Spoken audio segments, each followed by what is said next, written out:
Hello dear students, welcome back to the cell story. मैं हूं आपकी बायोलॉजी एजुकेटर डॉक्टर पूजा और आपका बहुत बहुत स्वागत करती हूं 10 सेल स्टोरी में। बच्चों, हम लोगों ने लास्ट वाले सेशन में cell cycle and cell division शुरू करा था, जिसमें हम लोगों ने सेल साइकिल को काफ़ी डिटेल में पढ़ा था और आज हम लोग शुरू करेंगे सेल डिवीजन को पढ़ना। तो आज का जो हमारा टॉपिक रहेगा बच्चों, वो रहेगा माइटोसिस। बहुत ज़्यादा इंपॉर्टेंट टॉपिक है, नीट में सारे लाइन बाय लाइन क्वेश्चन इन्हीं से पूछे जाते हैं। Cell cycle and cell division very very important chapter है, बहुत सारे यहाँ से क्वेश्चन पूछे जाते हैं। सेल साइकिल में जितने पॉसिबल क्वेश्चन का जो भी एस्पेक्ट था वो मैंने आप लोगों को बताया। और अब आज हम लोग माइटोसिस पढ़ेंगे और जहाँ से भी क्वेश्चन आएंगे वो सारे कैच पॉइंट मैं आप लोगों को बताते हुए चलूँगी। और मेरा आप लोगों के लिए एक सजेशन ये रहेगा कि जब हम लोग पढ़ेंगे तो जो मैं छोटे छोटे पॉइंट्स आप लोगों को बोलूँगी तो उन्हें आप लोग नोट डाउन करते रहना, ताकि आप लोगों को एग्ज़ाम के समय पे कोई कन्फ्यूजन नहीं रहेगी। बच्चों, मेरे पास क्या है ना कि मैं आप लोगों को एक सेल सेल जो हम यूनिट ऑफ लाइफ जब हमने शुरू करा था, तो मैं आप लोगों को सेल का एक 3D डायग्राम दिखाना चाह रही थी, पर उस समय मेरे पास अवेलेबल नहीं था। उससे आप लोगों को एकदम क्लैरिटी आ जाएगी कि जो सेल है वो किस तरह की दिखती है, सेल के अंदर सारे ऑर्गेनेल किस तरह से रहते हैं। तो वो डायग्राम मुझे अभी मिला है, मैं आप लोगों को वो दिखाती हूँ, उसके बाद हम लोग लेक्चर की शुरुआत करेंगे। ठीक है, तो आप लोग पहले इस डायग्राम को देखेंगे, इस वीडियो को देखिए आप लोग।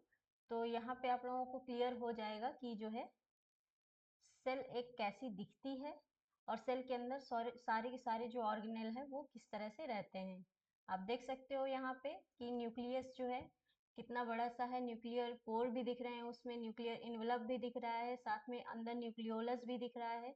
एंडोप्लाज्मिक रेटिकुलम अटैच है हमारी न्यूक्लियस से और एंडोप्लाज्मिक रेटिकुलम के बाहर ही गोल्जी बॉडी भी आप लोग देख रहे हैं। जो बाहर नेटवर्क आप लोग फैला हुआ देख रहे हैं वो क्या है, साइटोस्केलेटन है, जो सेल को स्ट्रक्चरल सपोर्ट प्रोवाइड कर रहा है। साथ ही साथ आप लोग इसमें माइक्रोट्यूब्यूल्स वगैरह भी देख सकते हो और साथ ही साथ आप लोग इसमें रफ एंडोप्लाज्मिक रेटिकुलम भी देख रहे हो, स्मूथ एंडोप्लाज्मिक रेटिकुलम भी देख रहे हो, माइटोकॉन्ड्रिया भी देख रहे हो, है ना। तो ये एक सेल का पूरा प्रॉपर ओवरव्यू हो गया बच्चों। यहाँ पे आप देख सकते हो कि किस तरह से एंडोप्लाज्मिक रेटिकुलम एक ट्यूब लाइक स्ट्रक्चर दिख रही है ना।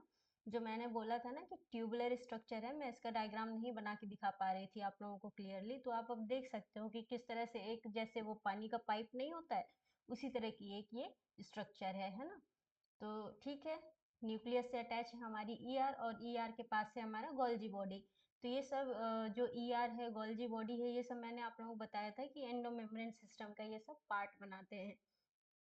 ठीक है, तो इन लोगों को क्या करना रहता है कि एक जगह से जो प्रोटीन्स वगैरह बनी हैं उसको जो है दूसरी जगह पे पहुंचाना रहता है, तो एक सीक्वेंस में ये सब काम करते हैं, इसीलिए ये सारे के सारे जो ऑर्गेनेल होते हैं बहुत ही पास होते हैं। ठीक है बच्चों, तो अब आगे हम लोग बढ़ते हैं और हम लोग शुरू करेंगे बच्चों सेल डिवीजन। बच्चों, जो लास्ट वाला लेक्चर था उसमें हम लोग सेल साइकिल पढ़ लिए थे, तो थोड़ा सा हम लोग एक ओवरव्यू लेते हैं सेल साइकिल का, ताकि जो है आप लोगों को अभी पुराने वाले लेक्चर को अगर आप लोगों ने मिस भी कर दिया है तो उससे कोई प्रॉब्लम ना हो। ठीक है,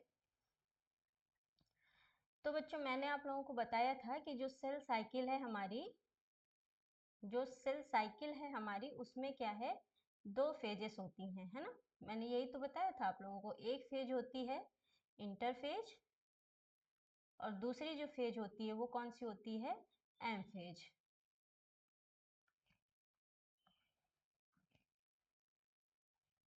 तो मैंने बताया था बच्चों कि ये हमारी पूरी क्या है, एक सेल साइकिल है।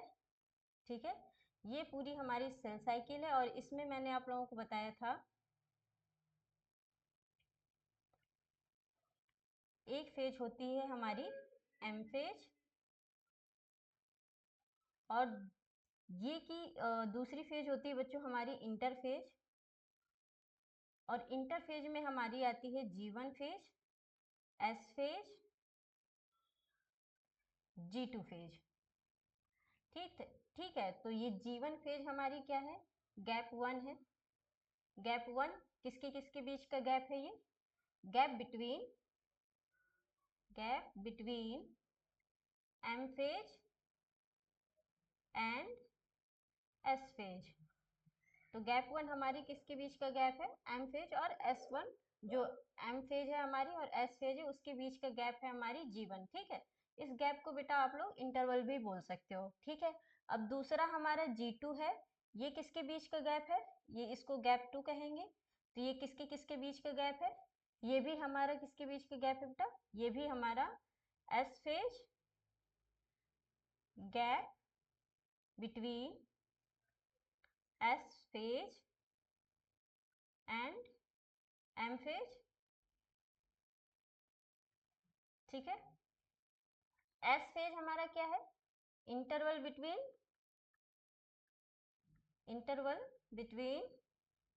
G1 एंड G2, ये चीजें मैंने आप लोगों को बताई थी बेटा।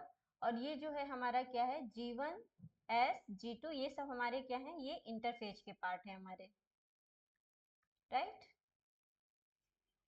तो G1 में क्या होता है, सेल हमारी क्या होती है, ग्रो करती है और जो प्रोटीन वगैरह की सिंथेसिस करनी होती है वो सब होती है। तो सेल ग्रो करती है और क्या होती है, मेटाबॉलिकली एक्टिव होती है,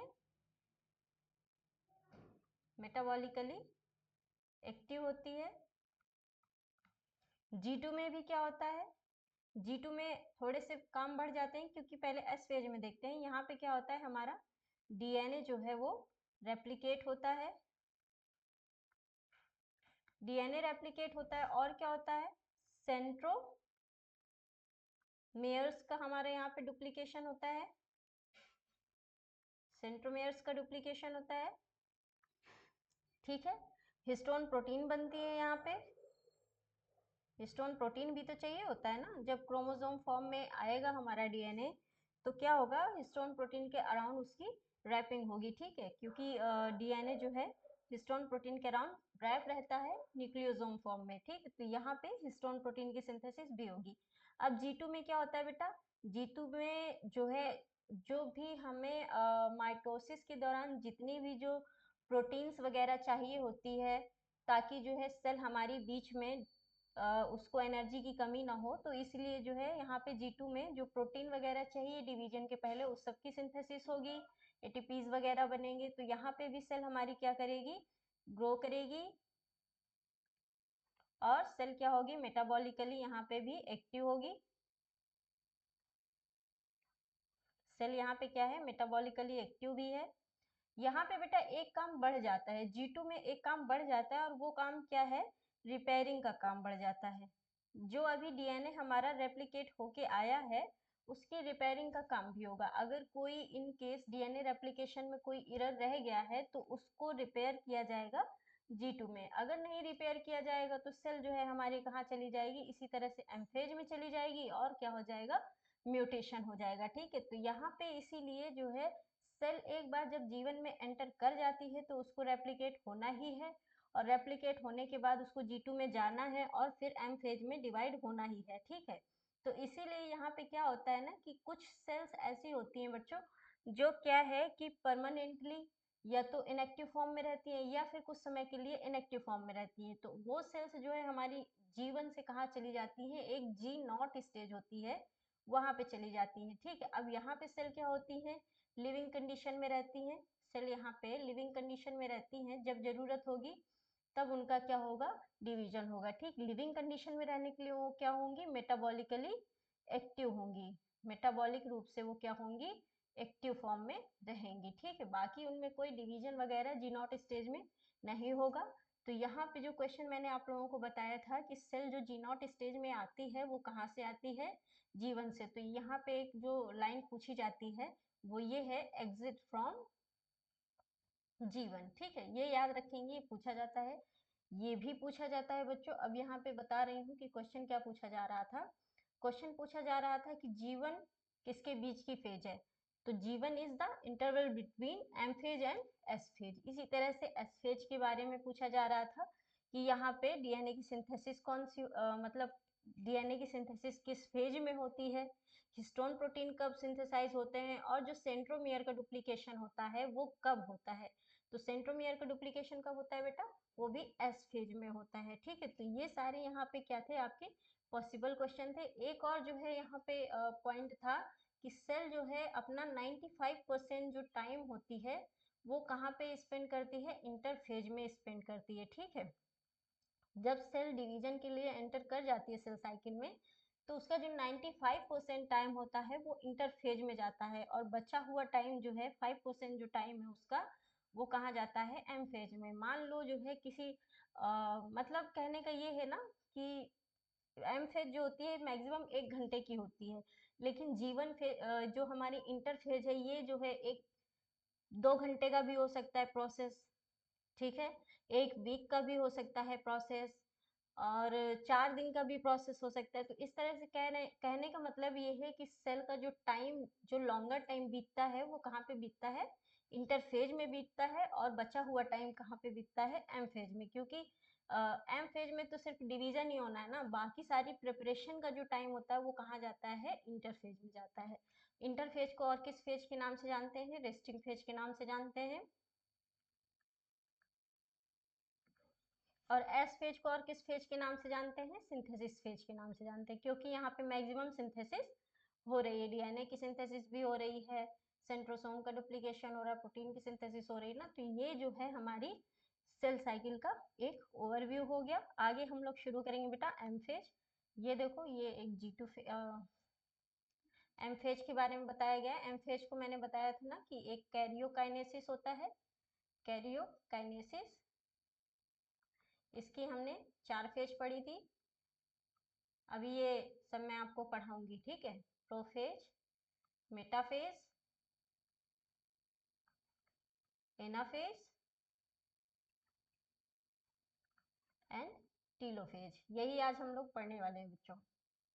तो ये हमारे हो गए माइटोसिस, और उसके बाद एक और प्रोसेस होता है बच्चों, साइटोकाइनेसिस, जिसमें सेल जो है वो क्या होती है, फिजिकली डिवाइड हो जाती है 2 डॉटर सेल में। यहाँ पे क्या होगा, सेल की जो पेरेंट सेल का न्यूक्लियाई होगा ना, वो 2 न्यूक्लियाई में डिवाइड हो जाएगा, और यहाँ पे जो पेरेंट सेल है वो 2 डॉटर सेल में फिजिकली डिवाइड हो जाएगी। मतलब कहने का ये है कि मान लो ये एक पेरेंट सेल है, इसके अंदर ये जो क्रोमैटिन है, इस तरह से इसका जो है ये 2 क्रोमैटिन बन जाएगा हमारा कैरियोकाइनेसिस में, और उसके बाद ये जो 2 क्रोमैटिन है यहाँ से एक फुरो क्रिएट होके ये 2 सेल में बन जाएगा इस तरह से। ये यहाँ से सेल फिजिकली डिवाइड हो जाएगी, ये 2 न्यूक्लियस बन गए हैं, और ये जो सेल फिजिकली डिवाइड होके 2 डॉटर सेल बना लेगी कब, ये साइटोकाइनेसिस में। ठीक है, तो ये मेरे कहने का मतलब है। ओके, तो G1 phase, S phase, G2 phase. ठीक है, DNA replication, histone synthesis, centrosome duplication, longest phase of interphase, ये याद रख लेंगे। एस फेज जो है वो हमारी इंटरफेज की लॉन्गेस्ट फेज है। ठीक है, एम फेज में क्या है बच्चों, शुरू करते हैं। This is the most dramatic period of cell cycle involving a major reorganization of virtually all components of the cell। तो सेल के अंदर जो है हमारे माइटोकॉन्ड्रिया होते हैं, एंडोप्लाज्मिक रेटिकुलम है, गोल्जी बॉडी है। तो इन्होंने कहा जितने मेजर जो सेल ऑर्गेनल हैं उनका रीऑर्गेनाइजेशन होता है।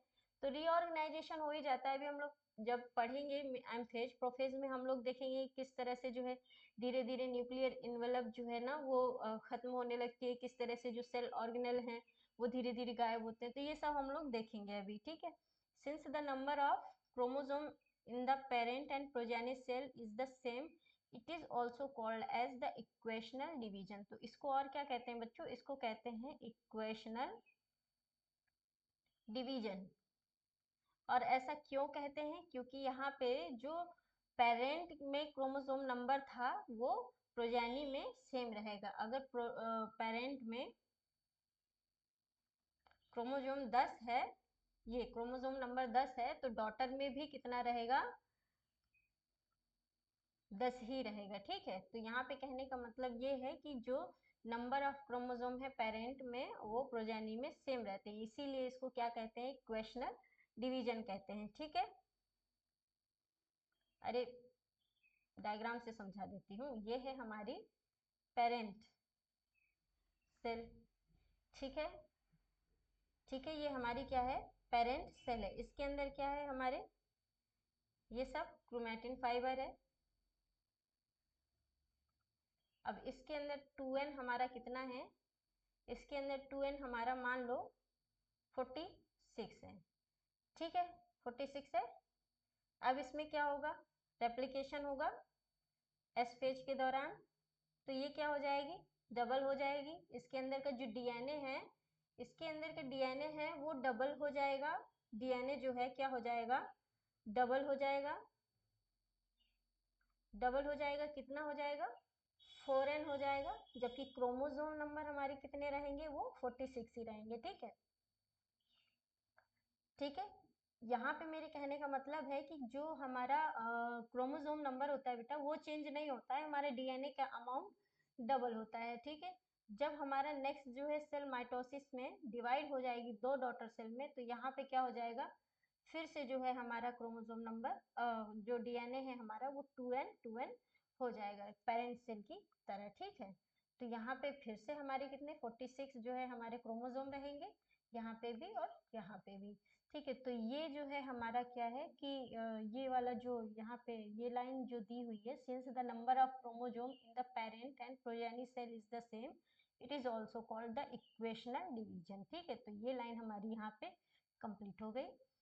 Through though for convenience mitosis has been divided into 4 stages of nuclear division, जिसको कैरियोकाइनेसिस कहते हैं। तो ये हमारी जो 4 स्टेजेस है, ये क्या है, कैरियोकाइनेसिस की स्टेजेस है। कैरियोकाइनेसिस क्यों कह रहे हैं बेटा, क्योंकि इसमें न्यूक्लियर डिवीजन हो रहा है। It is very essential to understand that cell division is a progressive process and very clear cut lines can not be drawn between various stages. Karyokinesis involve following stage. यहाँ पे ये कहने का मतलब है कि जैसे वो आप एकदम बिल्कुल डिस्टिंक्शन नहीं कर सकते हो ना, कि प्रोफेज में ही बिल्कुल ये चीजें हो गई हैं, मेटाफेजिक जो प्लेट है वो बन गई है मेटाफेज में, क्रोमोसोम जो है वो कंडेंसेशन जो है एकदम प्रॉपर सिर्फ मेटाफेज में ही होता। तो मतलब आप कह नहीं सकते हो, एक अब्सोल्यूट स्टेटमेंट नहीं दिया जा सकता है। आप ये कह सकते हो कि क्रोमोसोम बनना जो है कंडेंसेशन, जो कंडेंस होना शुरू हुआ है क्रोमोसोम का, वो प्रोफेज में हो रहा है, और मेटाफेज में आप उसको एक एज अ क्रोमोसोम कंप्लीट उसकी स्टडी कर सकते हो। पर आप ये नहीं कह सकते हो कि जो है वो मेटाफेज में ही बना है कंप्लीटली। ठीक है, तो यहाँ पे क्या है कहने का मतलब कि एक प्रोग्रेसिव प्रोसेस है, चलता रहता है ना। तो कोई भी क्लियर कट लाइंस जो है इनके बीच में नहीं बनाई जा सकती। एक ये ओवरव्यू है माइटोसिस फेज का। प्रोफेज है, मेटाफेज है, एनाफेज है, टीलोफेज है। तो प्रोफेज में आप देख रहे हो अभी जो है हमारे ये जो सेंट्रोसोम है, ये क्या है, एक ही साइड है, अभी दूसरे पोल पे नहीं गए हैं, मतलब पोल इनका अभी सेपरेट नहीं हुआ है। यहाँ पे आप देख रहे हो कि जो क्रोमोसोम है हमारा, जो क्रोमैटिन है वो कंडेंस होना चालू हो गया है। और फिर मेटाफेज में क्रोमोसोम जो है पूरी तरह से कंडेंस हो जाता है। आप जो है बेस्ट स्टडी करने का टाइम होता है क्रोमोसोम को अगर स्टडी करना है, मेटाफेज। और यहाँ पे सारे के सारे क्रोमोसोम जो है वो एक अलाइन हो गए हैं प्लेट की तरह से, एक सेल के इक्वेटर में अलाइन हो गए हैं लाइक अ प्लेट। ठीक है, और जो सेंट्रोमियर है, जो हमारा माइक्रोट्यूब्यूल ऑर्गेनाइजिंग सेंटर है, ये अपोजिट पोल पे दोनों जा चुका है। इनफेज में सिस्टर क्रोमैटिड सेपरेट हो रहे हैं, और टीलोफेज में सारे जो है डिफरेंट डिफरेंट जो हमारे जो सिस्टर क्रोमैटिड हैं वो डिफरेंट न्यूक्लियाई में बदल चुके हैं। दो न्यूक्लियाई इनके बन चुके हैं, और साइटोकाइनेसिस में क्या होगा, ये यहाँ से अलग हो जाएगी सेल। ठीक है,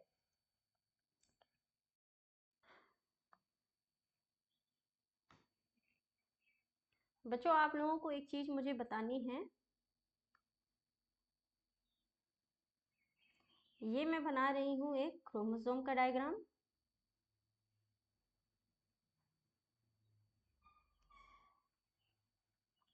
ये क्या मैं बना रही हूँ, एक क्रोमोसोम बना रही हूँ। ठीक है,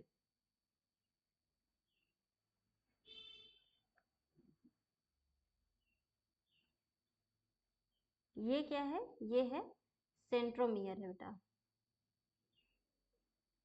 सेंट्रोमियर है। और यहाँ पे ये है हमारा, ये काइनेटोकोर।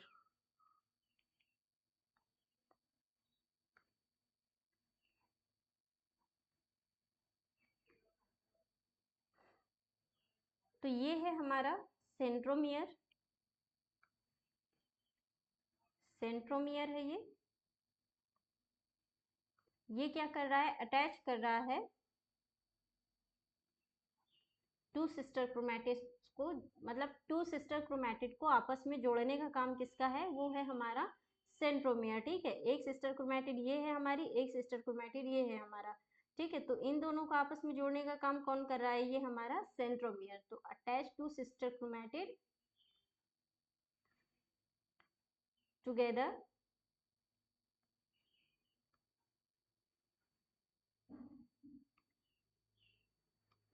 ये दोनों हमारे क्या हैं, ये दोनों हैं हमारे सिस्टर क्रोमैटिड्स।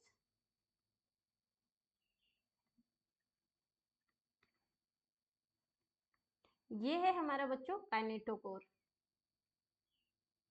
और काइनेटोकोर हमारा कौन सा पॉइंट है, ये वो पॉइंट है जहां पे स्पिंडल फाइबर अटैच होंगे। Site for attachment of spindle fibres.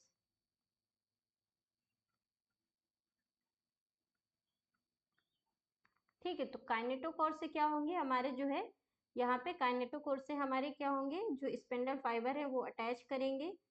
और काइनेटोकोर हमारा कहाँ है, सेंट्रोमियर से अटैच है। ठीक है, यहाँ पे सेंट्रोमियर हमारा क्या है, प्राइमरी कॉन्स्ट्रिक्शन है, प्राइमरी कॉन्स्ट्रिक्शन, जहां पे क्या है कि दो सिस्टर क्रोमैटिड आपस में ज्वाइन होते हैं। ठीक है, तो प्रोफेज, प्रोफेज क्या कहती है हमारी NCERT, prophase which is the first stage of karyokinesis of mitosis follow the S and G2 phase of the interphase. ठीक है, यहाँ पे S और G2 फेज के बाद सेल हमारी एंटर की माइटोसिस में, और क्या आ गया हमारा, प्रोफेज आ गया। In the S and G2 phase the new DNA molecule formed are not distinct but intertwined। यहाँ पे ये कहने का मतलब है बेटा, जैसे कि हमारा S फेज में डीएनए जो है रेप्लिकेट हुआ है। ठीक है, डीएनए रेप्लिकेट हुआ, G2 में आया, G2 के बाद जो है डीएनए जो हमारा अब प्रोफेज में आ रहा है, वो ऐसे क्रोमोसोम के फॉर्म में थोड़ी ना आया है, वो क्या है कि वो आपस में इस तरह से उलझा हुआ है, इस तरह से उलझा हुआ है। ठीक है, अलग अलग नहीं है। तो अभी क्या है कि जो है हमारा जो डी एस और G2 से जो हमारा डीएनए आया है वो क्या है, इंटेंगल्ड फॉर्म में है, इंटरवाइंड है आपस में। तो प्रोफेज में क्या होगा, is marked by the initiation of condensation of chromosomal material. ठीक है, तो अब ये जो क्रोमोसोम है इसका क्या होगा, धीरे धीरे कंडेंसेशन होने लगेगा, और क्रोमोसोम जो है हमारा वो कुछ इस तरह से, धीरे धीरे वो इस तरह से कुछ दिखने लगेगा। आगे देखते हैं क्या कहते हैं, the chromosomal material become untangled during the process of chromatin condensation. तो यहाँ पे क्या है कि जो क्रोमैटिन है हमारा, वो देख रहे हो आप, इस तरह से अलग अलग होने लगा है। ठीक है, मतलब ये क्या है कि अनटेंगल्ड होने लगा है, यहाँ पे एक दूसरे से आपस में उलझा हुआ था, अब ये देखो थोड़ा सा सुलझ गया है और एक समझ में आने लगा है क्रोमोसोम की तरह। The centromere, which had undergone duplication during S phase of interphase, now begins to move toward the opposite pole of the cell। और जो यहाँ पे जो ये इस तरह से अभी क्या है ना कि जो हमारी सेल जो है जब आई है S और G2 से, तो यहाँ पे जो हमारे ये जो हमारे सेंट्रोमियर है ये इस तरह से एक ही पोल पे है। तो अब ये क्या करेंगे, ये इस तरह से जो है मूव करने लगेंगे अपोजिट पोल की तरफ, इस तरह से यहाँ पे आएंगे, अपोजिट पोल की तरफ आने लगेंगे। ठीक है, the completion of prophase can thus be marked by following characteristic event. तो यहाँ पे क्या क्या हो रहा है प्रोफेज में, chromosomal material condense to form compact mitotic chromosome, chromosomes are seen to be composed of two chromatids attached together at the centromere। ठीक है, तो यहाँ पे हमने क्या देख लिया, यहाँ पे हमने देखा कि जो क्रोमोसोम है वो कंडेंस होना चालू हो चुके हैं। ठीक है, अनटेंगल्ड हो गए हैं, और इनको जो है देखा जा सकता है कि एक क्रोमोसोम जो है वो दो सिस्टर क्रोमैटिड से मिलके बने हुए हैं, और जो सिस्टर क्रोमैटिड हैं वो आपस में सेंट्रोमियर से अटैच हैं। Centrosome, which has undergone duplication during interphase, begin to move toward opposite pole of the cell. Each centrosome radiates out microtubule called esters. The two esters together with spindle fiber forms mitotic apparatus। cell at the end of prophase when viewed under the microscope do not show Golgi complex endoplasmic reticulum, nucleolus and nuclear envelope. तो ये सारे जो हमारे organelle हैं ये क्या हो जाते हैं, गायब हो जाते हैं। तो प्रोफेज में हमने क्या देखा बच्चों,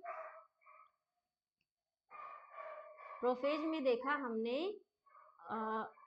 initiation of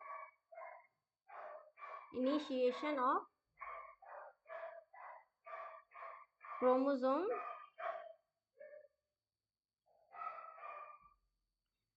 condensation.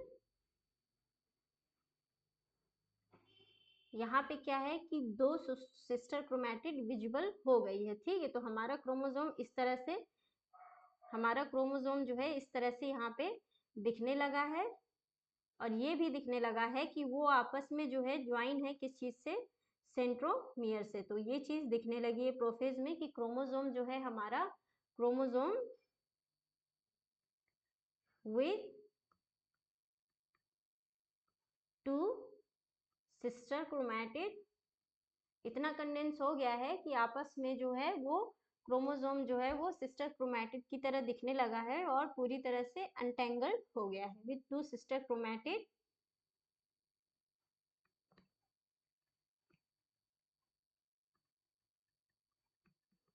Join by centromere. ये चीज हमने कहाँ देख ली, ये देख ली हमने प्रोफेज में देख ली, ठीक है। और हमने क्या देखा, और हमने देखा कि यहाँ पे जो सेंट्रोसोम है वो क्या होने लगे हैं, मूव करने लगे हैं टुवार्ड्स अपोजिट पोल। तो सेंट्रोमियर हमारे जो है वो अपोजिट पोल की तरफ मूव करने लगे हैं, ठीक है। एक तरफ से जो है ये जैसे सेल है तो पहले कहाँ थे, पहले यहीं पे थे सेंट्रोमियर हमारे ऐसे, अब वो क्या है कि ये अपोजिट पोल की तरफ ऐसे मूव करने लगे हैं, और इनमें से क्या निकलने लगे हैं, इस तरह से स्पिंडल फाइबर निकलने लगे हैं, जो ये स्पिंडल फाइबर आगे चल के ज्वाइन करेंगे किससे, जो है काइनेटोकोर से। और क्या देखा हमने, और यहाँ पे देखा कि जो हमारे मेजर जो हमारे सेल ऑर्गेनेल हैं जैसे कि हमारा गोल्गी कॉम्प्लेक्स, ईआर और न्यूक्लियोलस। न्यूक्लियोलस में क्या होता है बेटा, कमेंट सेक्शन में ड्रॉप करना, न्यूक्लियस किस लिए होता है, वहां पे ऐसा क्या प्रोसेस होता है, न्यूक्लियर इनवेलप। ये सब क्या हो जाते हैं, डिसअपियर हो जाते हैं, ये दिखना बंद हो जाते हैं, ठीक है। तो प्रोफेज में क्या क्या हुआ, हमारे जो क्रोमैटिन फाइबर थे वो हमारे कंडेंस होने लगे हैं और क्रोमोसोम की तरह दिखने लगे हैं, क्रोमोसोम की तरह दिखने लगे हैं, और उनमें ये चीज देखी जा सकती है कि जो क्रोमोसोम है वो दो सिस्टर क्रोमैटिड से बना हुआ है, सेंट्रोमियर दो सिस्टर क्रोमैटिड्स को आपस में जोड़ के रखता है। ये चीज हमने प्रोफेज में देख ली। और हमने क्या देखा कि जो सेंट्रोमियर का डुप्लीकेशन हुआ था एस फेज में, अब वही सेंट्रोमियर जो है हमारे क्या है, अपोजिट पोल की तरफ मूव करना चालू हो गए हैं, और उनमें से क्या निकलने लगेंगे, माइक्रोट्यूब्यूल्स, जो बनाएंगे आगे चल के स्पिंडल फाइबर। तो यहाँ पे क्या हुआ है कि जो हमारे सेंट्रोमियर है वो अपोजिट पोल की तरफ मूव कर गए हैं।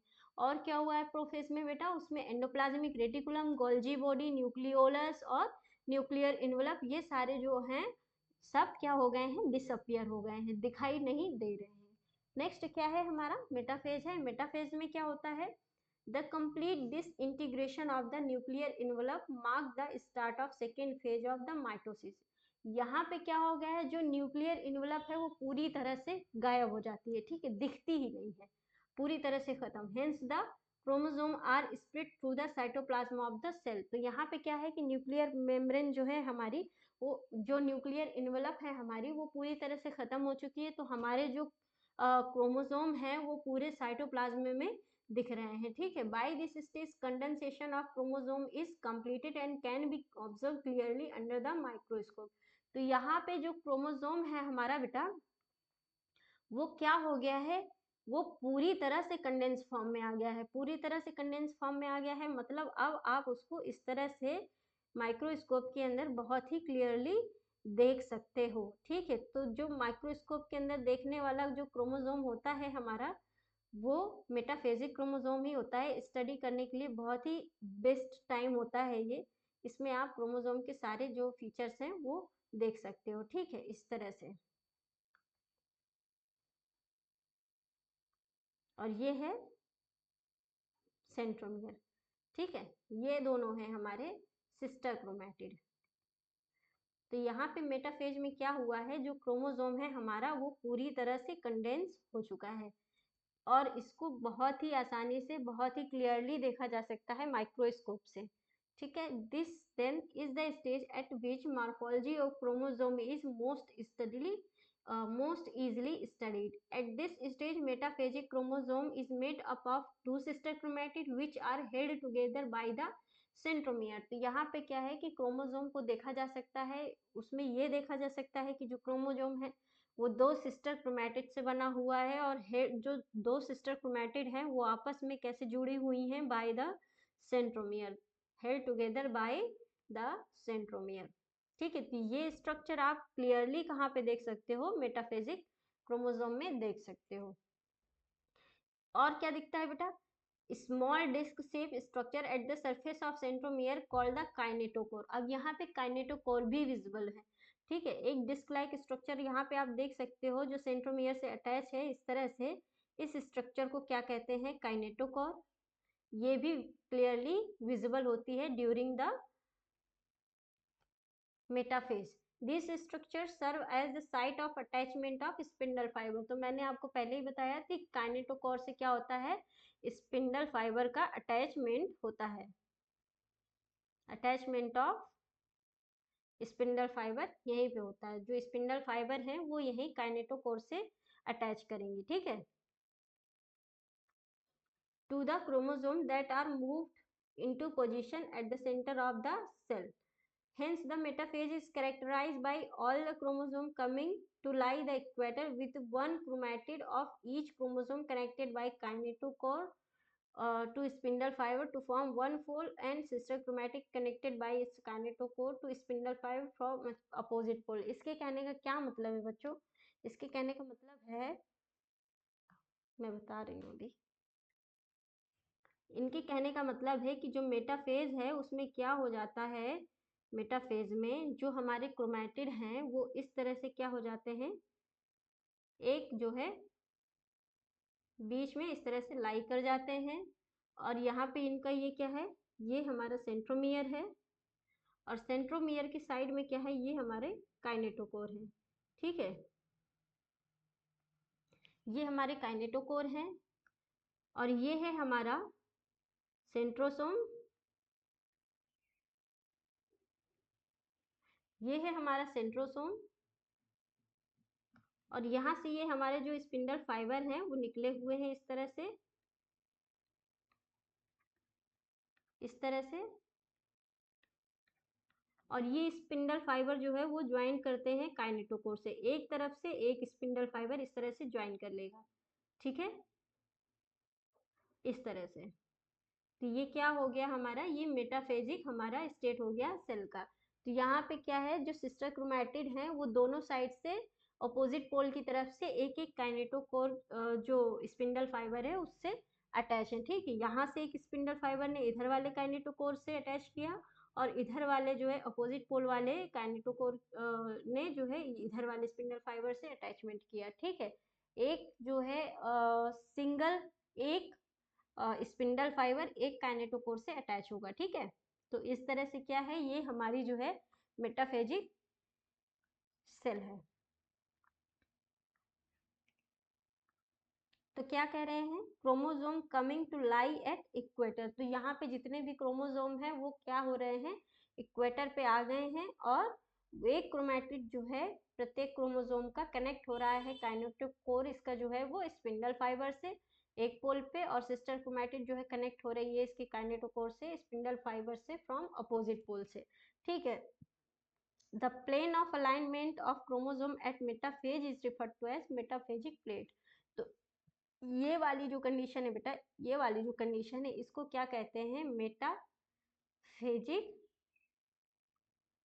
प्लेट। मेटाफेजिक प्लेट इसको कहते हैं। इसमें जो क्रोमोसोम है वो क्या है, इक्वेटर पे अलाइन हो गए हैं, इक्वेटर पे अलाइन हो गए हैं सेल के, ठीक है। और जो अपोजिट पोल वाले जो हमारे सेंट्रोसोम है वहां से क्या निकले हैं, वहां से स्पिंडल फाइबर जो निकले हुए हैं वो अटैच कर रहे हैं क्रोमेटिड के काइनेटोकोर से अपोजिट पोल पे। इसका एनसीईआरटी में डायग्राम दिया हुआ है बेटा, ये हमारी क्या है, मेटाफेजिक प्लेट है। ये ट्रांजिशन टू मेटाफेज वाली स्टेज दिखाई गई है। तो मेटाफेज में हमारे क्या पॉइंट्स निकल के आते हैं बेटा, spindle fibre attach to the kinetochore of chromosome and chromosome are moved to spindle equator and get align along metaphase plate through spindle fibre to the both pole. ठीक है, तो यहाँ पे क्या हुआ है कि स्पिंडल फाइबर जो है अटैच हो गए हैं, स्पिंडल फाइबर जो है वो अटैच हो गए हैं काइनेटोकोर से, ये देखो काइनेटोकोर से अटैच हो गए हैं और अलाइन हो गए हैं एक इक्वेटोरियल प्लेट के फॉर्म में। तो ये है हमारी मेटाफेजिक प्लेट, ये है हमारी मेटाफेज प्लेट, जिसमें क्या है कि दोनों जो सिस्टर क्रोमैटिड हैं अपोजिट पोल पे स्पिंडल फाइबर से अटैच हैं। ठीक है, नेक्स्ट एनाफेज। एनाफेज में क्या है, at the onset of anaphase each chromosome arranged at the metaphase plate is split simultaneously and the two daughter chromatids are now referred to as daughter chromosome. The future daughter nuclei begin their migration toward the opposite pole। तो यहाँ पे क्या हो गया है बच्चों, जो इस तरह से मेटाफेजिक प्लेट था, अब इसमें क्या हुआ है, यहाँ पे काइनेटोकोर था, यहाँ पे काइनेटोकोर था, यहाँ पे काइनेटोकोर था, यहाँ से इस तरह से जो है स्पिंडल फाइबर आया था, यहाँ से स्पिंडल फाइबर आया था। तो एनाफेज में क्या हुआ है कि ये जो सिस्टर क्रोमैटिड है ये आपस से अलग हो जाएंगे। एक सिस्टर क्रोमैटिड इस तरह से अपोजिट पोल वाले काइनेटोकोर के साथ चला जाएगा, एक सिस्टर क्रोमैटिड इस तरफ से इस तरफ वाले स्पिंडल फाइबर के साथ चला जाएगा, अपोजिट पोल में उनको खींचा जाएगा। ठीक है, वो माइग्रेट कर जाएंगे अलग अलग पोल की तरफ। तो ये क्या है कि ये एक हमारा डॉटर क्रोमोसोम है, ये दूसरा हमारा डॉटर क्रोमोसोम है ना। डॉटर क्रोमोसोम अब उनको कह सकते हैं, क्यों, क्योंकि हमारा जो क्रोमैटिड था, सिस्टर क्रोमैटिड था, वो सेपरेट हो गया, अभी इससे यहाँ से सेपरेट हो गया है। As each chromosome moves away from the equatorial plane, the centromere of each chromosome remains directed toward the pole and hence at the leading edge with the arm of chromosome trailing behind the। तो यहाँ पे क्या कहना चाह रहे हैं NCERT में कि each chromosome moves away from the equatorial. तो यहाँ पे मैंने बताया जो इक्वेटोरियल प्लेट थी मेटाफेज की, ये जो हमारी इक्वेटोरियल प्लेट थी, ये जो हमारी इक्वेटोरियल प्लेट है बेटा, ये जो हमारी इक्वेटोरियल प्लेट है, यहाँ पे आप जो देख रहे हो, तो ये जो है सेपरेट हो जाएंगे हमारे इस तरह से। ये हमारे जो क्रोमोसोम है, सिस्टर क्रोमैटिड है, वो इस तरह से सेपरेट हो गई, इस तरह से सेपरेट हो गई। तो इसके साथ एक चला गया और इसके साथ ये इधर से एक आ गया, दोनों अपोजिट पोल की तरफ खींच जाएंगे। तो इससे क्या स्ट्रक्चर निकल के आ रही है, ऐसे आर्म लाइक स्ट्रक्चर बन जा रही है। ठीक है, यहाँ पे क्या है, हमारा सेंट्रोमियर था, ठीक है, यहाँ सेंट्रोमियर भी इससे ब्रेक हो जाएगा, तभी जो है सेपरेशन होगा एनाफेज में सिस्टर क्रोमैटिड का। तो इस तरह से काइनेटोकोर यहाँ पे जो उस तरह से जो है ऊपर चला जाएगा पोल की तरफ, दूसरा वाला जो है इस तरह से नीचे चला जाएगा। तो इस तरह से क्या है हमारा जो है ये सेपरेशन हो रहा है। तो इस तरह से क्या दिख रहा है ना कि क्रोमोसोम की जो आर्म्स हैं वो पीछे हैं, ठीक है, एज के जो हमारा एज है उसके जो पीछे पीछे हमारी क्रोमोसोम की जो आर्म्स हैं वो इस तरह से दिख रही हैं, है ना। यही बस कहने का मतलब, और कोई स्पेशल नहीं कहा गया है यहाँ पे।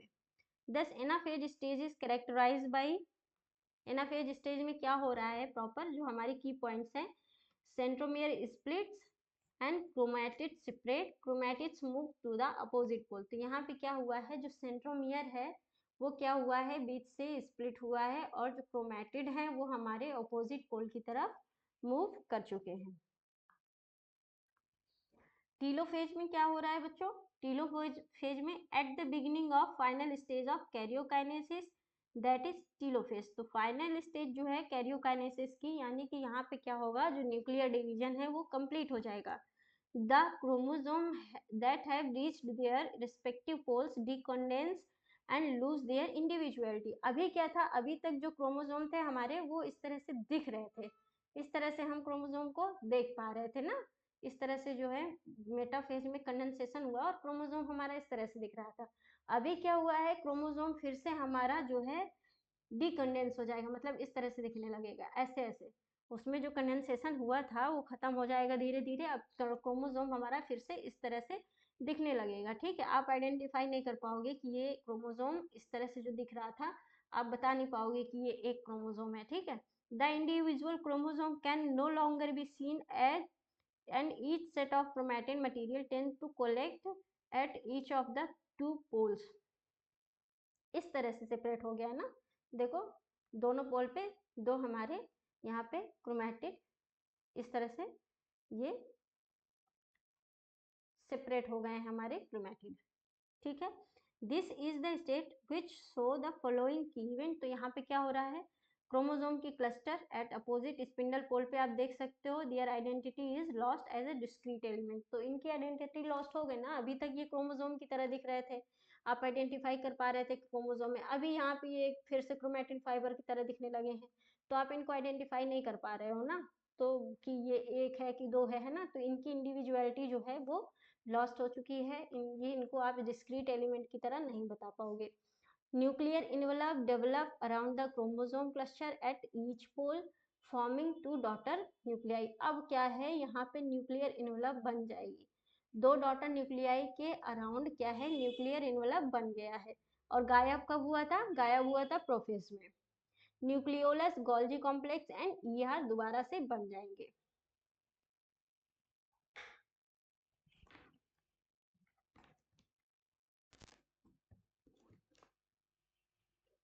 तो यहाँ पे क्या है, न्यूक्लियोलस दोबारा से बन जाएगा, गोल्जी कॉम्प्लेक्स या दोनों रिफॉर्म हो जाएंगे फिर से।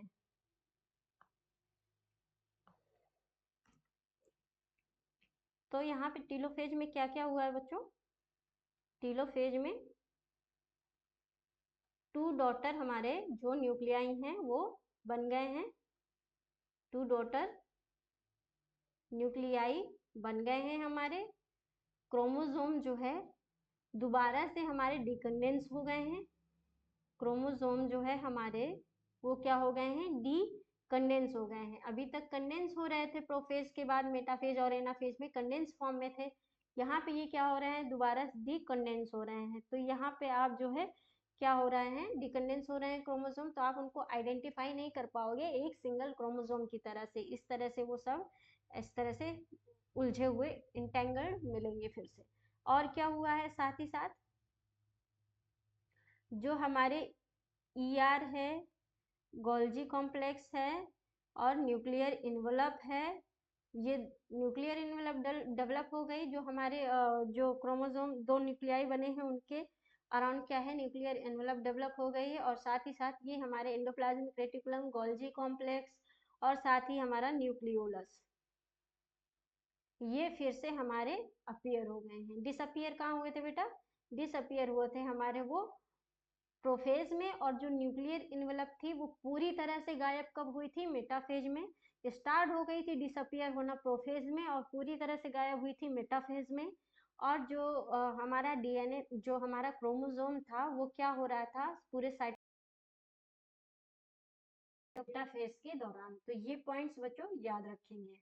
अब आता है साइटोकाइनेसिस। साइटोकाइनेसिस में क्या होगा, जो डॉटर न्यूक्लियाई यहाँ पे आप देख रहे हो, ये जो डॉटर न्यूक्लियाई आप देख रहे हो टीलोफेज में बन चुके हैं, अब क्या होगा, डॉटर सेल्स बनेंगी और डॉटर सेल्स बनने के लिए क्या होगी, ये जो पेरेंट सेल है ये डिवाइड होगी दो सेल में ऐसे। ठीक है, तो ये प्रोसेस कहाँ होगा, ये होगा साइटोकाइनेसिस में। Mitosis accomplishes not only segregation of duplicated chromosome into two daughter nuclei, तो कैरियोकाइनेसिस में क्या हुआ बेटा, दो डॉटर न्यूक्लियाई बने हैं, but the cell itself is divided into two daughter cells by the separation of cytoplasm called cytokinesis, at the end of which cell division gets completed। और cytokinesis के बाद क्या होगा, सेल जो है सेल जो है डिवीजन सेल का वो कंप्लीट हो जाएगा। यहाँ पे क्या है, साइटोकाइनेसिस में 2 डॉटर सेल में पेरेंट सेल जो है वो डिवाइड हो जाएगी, है ना, 2 डॉटर सेल्स बन जाएंगी यहाँ पे हमारी। In an animal cells, this is achieved by the appearance of furrow in plasma membrane. The furrow gradually deepens and ultimately join in the center, dividing the cytoplasm into 2. बेटा animal cell में क्या है, एक तो होती है हमारी animal cell, animal cell है, दूसरी है हमारी प्लांट सेल। तो जो हमारी एनिमल सेल है इसमें क्या है, सेल वॉल तो होती नहीं है, सेल वॉल क्या है, एब्सेंट है, तो ओनली प्लाज्मा मेम्ब्रेन है यहाँ पे, ओनली प्लाज्मा मेम्ब्रेन है यहाँ पे, प्लाज्मा मेम्ब्रेन है, ठीक है, यहाँ पे ओनली प्लाज्मा मेम्ब्रेन प्रेजेंट है। प्लांट सेल में क्या है, सेल वॉल जो है वो प्रेजेंट है, सेल वॉल क्या है, प्रेजेंट है। तो अब देखो क्या होगा ना, ये एक पेरेंट सेल है, इसके अंदर ये जो है 2 न्यूक्लियाई है, और उस न्यूक्लियाई के अंदर क्या है, ये हमारा जो अभी सेपरेट हुआ है क्रोमोसोम, क्रोमैटिन बन चुका है वो है, ठीक है। तो यहाँ पे क्या हो रहा है एनिमल सेल में कि ये जो प्लाज्मा मेम्ब्रेन है एनिमल सेल की, वो अंदर की तरफ धीरे धीरे क्या होगी, इस तरह से एक फोरो बना लेगी, और फोरो बनाते बनाते ये क्या होगी, आपस में जुड़ जाएगी, इस तरह से आपस में जुड़ जाएगी और यहाँ से फिर सेपरेट हो जाएगी। इस तरह से क्या बन जाएगा हमारा, इस तरह से 2 हमारी डॉटर सेल्स बन जाएंगी, ठीक है, 2 डॉटर सेल्स बन गई, और इनके अंदर क्या है हमारा जेनेटिक मटेरियल है, इस तरह से। तो यहाँ पे क्या हुआ है, प्लाज्मा मेम्ब्रेन जो है वो अंदर की तरफ सेल के आ रही है, ठीक है, यहाँ पे प्लाज्मा मेम्ब्रेन क्या हो रही है, अंदर की तरफ सेल के आ रही है। लेकिन प्लांट सेल में क्या होता है बच्चों, जो प्लांट सेल होती है वो क्या होती है, ऐसे होती है प्लांट सेल, उसमें क्या है, सेल वॉल होती है, ये क्या है, सेल वॉल है ना। तो अब उसमें क्या है, इस तरह से जो है हमारा, मान लो ये क्रोमैटिन है, एक मिनट,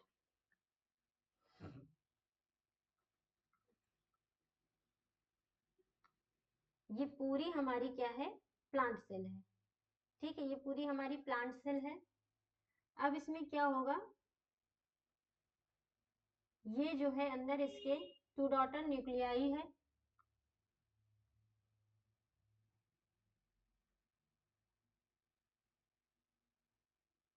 2 डॉटर न्यूक्लियाई है, ठीक है, 2 डॉटर न्यूक्लियाई है इसके अंदर। अब यहाँ पे क्या होगा, इस तरह से जो है ये यहाँ पे मिडिल लैमेला अंदर से बाहर की तरफ बनने लगेगी, यहाँ पे क्या होगा, मिडिल लैमेला अंदर से बाहर की तरफ बनने लगेगी, ठीक है। हमने मिडिल लैमेला का एक काम पढ़ा था, जब मैंने आप लोगों को सेल पढ़ाई थी तो मैंने पढ़ाया था कि जो मिडिल लैमेला है वो क्या करती है, 2 जो एडजेसेंट सेल होती हैं, जो नेबरिंग सेल होती हैं, उनको आपस में ज्वाइन कराने का काम किसका होता है, मिडिल लैमेला का होता है, ठीक है। मिडिल लैमेला का काम क्या होता है, 2 जो है आपस में ज्वाइन कराते हैं नेबरिंग सेल को।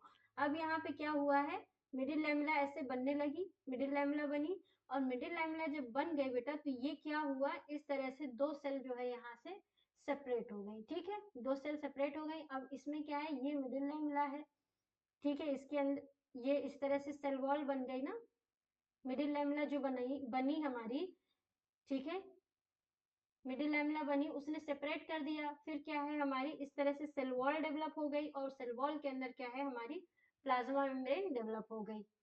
तो इस तरह से हमारी क्या है, प्लांट सेल जो है वो सेपरेट हो रही है, ठीक है, समझ में आया, फिर से बता दूं,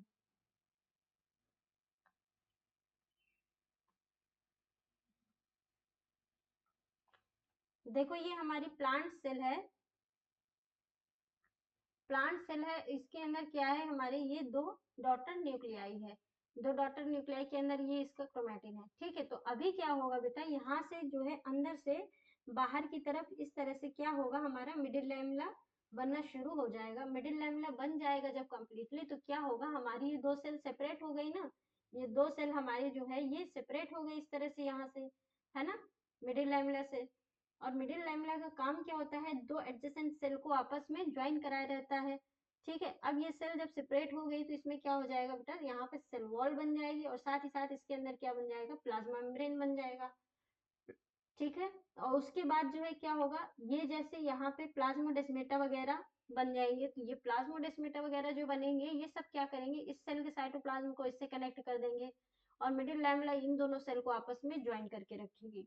तो इस तरह से साइटोकाइनेसिस जो होती है वो प्लांट सेल में होती है। मतलब प्लांट सेल में क्या है, मिडिल लैमेला इनसाइड बनना शुरू होती है और बाहर की तरफ बन के प्लांट सेल को सेपरेट करती है। जबकि एनिमल सेल में क्या है कि कोई जो है सेल वॉल का चक्कर है नहीं, तो जो हमारी प्लाज्मा मेम्ब्रेन है एक क्लीवेज हो जाता है, उसमें फुरो बनती है और क्या होता है, क्लीवेज हो जाता है। इस तरह से सेपरेशन इसमें होता है। एक डायग्राम है मेरे पास, देखो यहाँ पे। यस, मैं जो बताना चाह रही थी आपको, ये जो मिडिल लैमेला है ये क्या बना लेती है, एक सेल प्लेट बना लेती है। ठीक है, ये टर्म मुझे याद नहीं आ रहा था, तो ये सेल प्लेट बना लेती है। ठीक है, हो गया। बाहर सेल वॉल बन गई है, यहाँ पे देखो ये प्लाज्मा मेम्ब्रेन है और ये जो है हमारे धीरे, ये जो गाल्जी वेसिकल है बेटा, ये सिक्रीट करता है कैल्शियम पेक्टेट, जो हमारा क्या बनाता है, सेल प्लेट बनाता है और वही फर्दर हमारा मिडिल लैमेला कहलाता है। ठीक है, तो ये चीज आप लोगों को क्लियर हो गई होगी।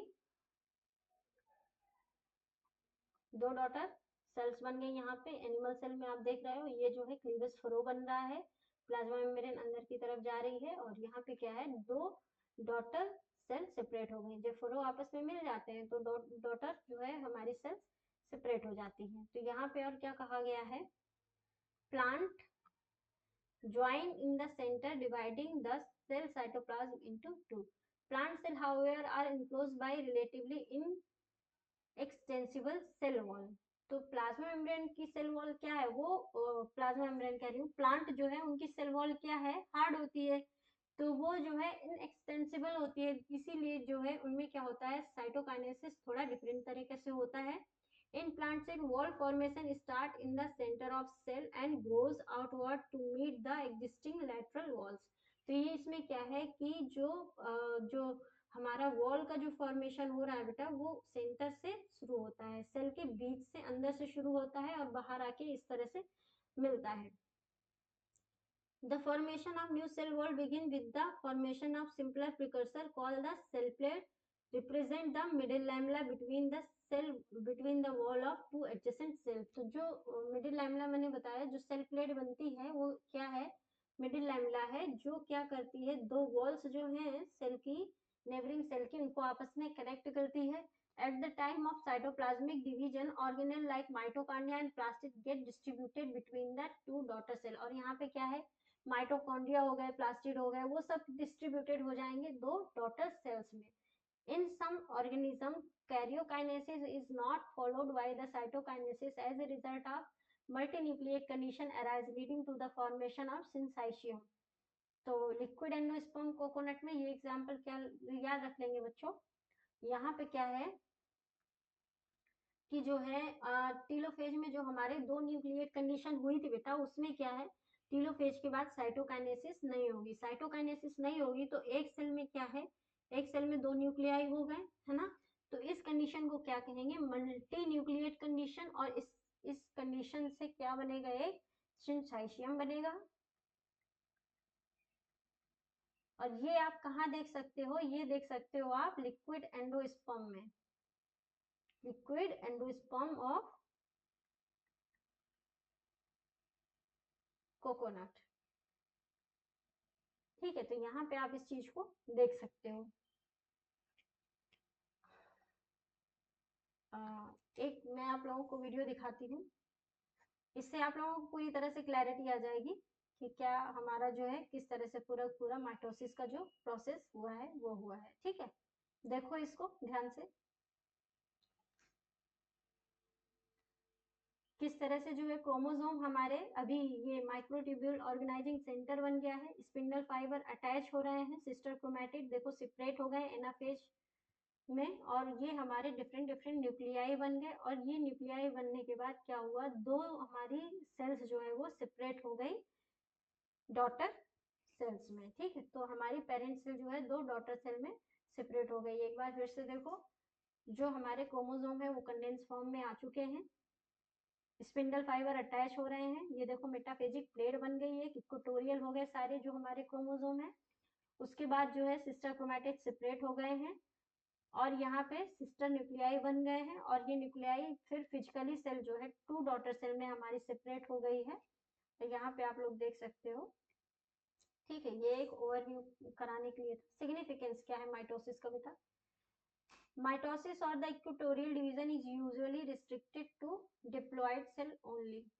तो इन्होंने कहा है कि जो है रिस्ट्रिक्टेड होती है डिप्लॉयड सेल के लिए, ठीक है, डिप्लॉयड सेल के लिए। लेकिन एक्सेप्शन है इसका, इसका एक्सेप्शन क्या है? मेल हनी बी, इसका एक्सेप्शन है मेल हनी बी, वो हैप्लॉइड होता है।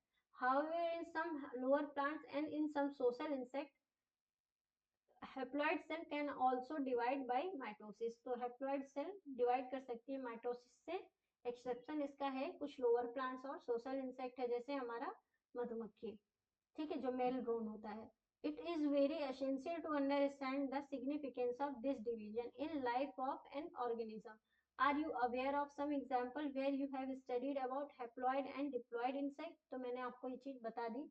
Mitosis usually result in the production of diploid daughter cells with identical genetic complement। तो यहाँ पे माइटोसिस में क्या है?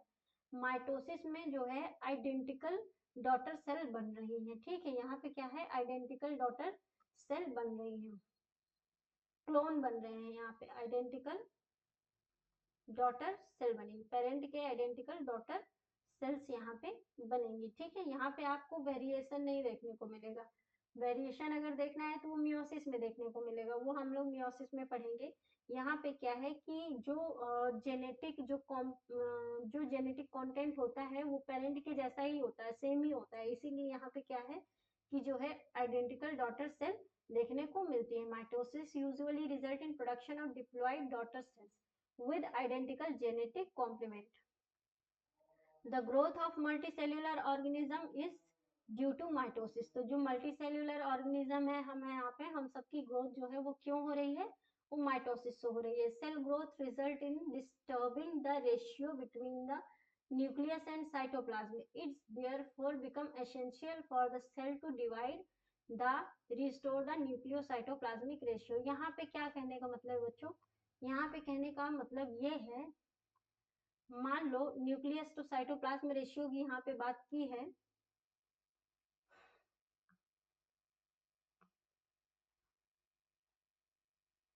Nucleus to cytoplasm ratio.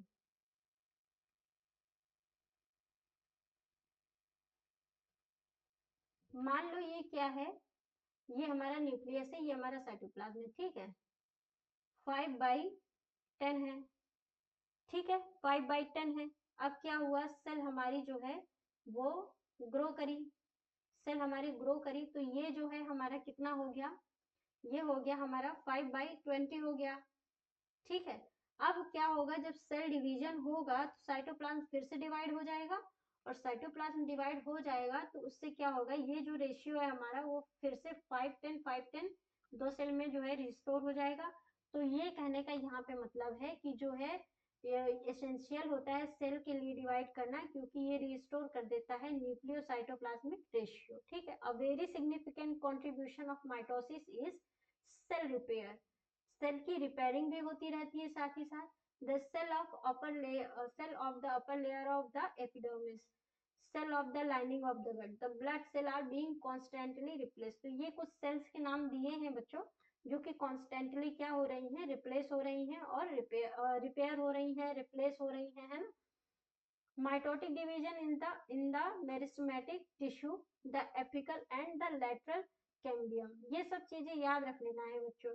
Result in the continuous growth of plant throughout their life. तो पुरानी सेल्स जो डैमेज सेल हैं वो क्या होती रहेंगी? वो खत्म होती रहेंगी, और नई सेल्स जो है वो बनती रहेंगी माइटोसिस से, है ना। यही कहने का यहाँ पे मतलब है कि रिपेयर होती रहती है सेल्स, फिर से बनती रहती है सेल्स, वो माइटोसिस से और माइटोसिस में क्या होता है बच्चों? माइटोसिस में क्या होता है? जेनेटिकली आइडेंटिकल सेल बनती है हमारी, जेनेटिकली आइडेंटिकल सेल बनेंगी हमारी, क्लोन्स बनेंगे। ठीक है, तो ये था बच्चों आज का हमारा टॉपिक माइटोसिस। आप लोगों को समझ में आया? कैसा लगा? कमेंट सेक्शन में आप लोग बताइएगा, ठीक है।